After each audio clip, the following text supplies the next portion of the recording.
The US data is holding up, the European data isn't. Talk to me about how big the divide is across the Atlantic.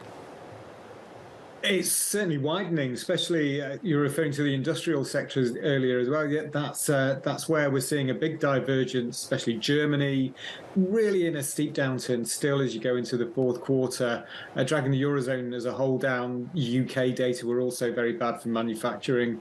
But in the US, you saw the first rise in new orders for just over a year in October. So it looks like the US manufacturing sector has started to turn the corner already. So much earlier than we'd be seeing in Europe. I think we've still got a long way to go in Europe before you get those numbers into positive territory.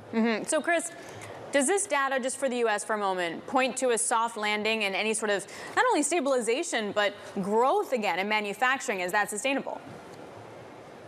It's certainly soft landing, yeah, because we've got a marked cooling of price pressures across both goods and services. The rate of price growth we've got now is pretty consistent with the Fed's 2% target.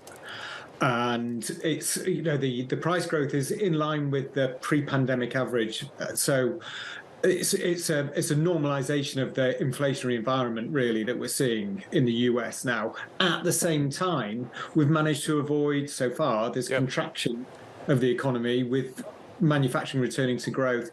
Look, it's still weak, though. These are, the PMI survey, the S&P survey has been one of the weakest economic indicators, much weaker than the GDP picture you've got.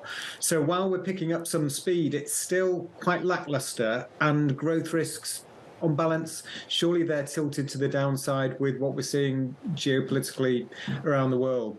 So you are you're not convinced that the bottom is in for US manufacturing? Is that my takeaway from this? Or do you think manufacturing has troughed? The trough may be with us for a while, but the bounce back does come after that. I think what we're seeing here is signs that manufacturing has troughed. The bigger question is what happens to the larger service economy, because here there's still surely some lagged impact of rate hikes to come. That's a sector that lost a lot of momentum in recent months compared to the nice surge we had in the second quarter, that reopening rebound and the cost of living peaking off. That seems to have really helped growth earlier in the year. We've lost that now. It's a similar sort of thing you saw in the IMF's outlook as well. They were seeing this same picture where that consumer-driven expansion earlier in the year, we can't expect that to continue to drive growth as we go into 2024. So what will drive that expansion?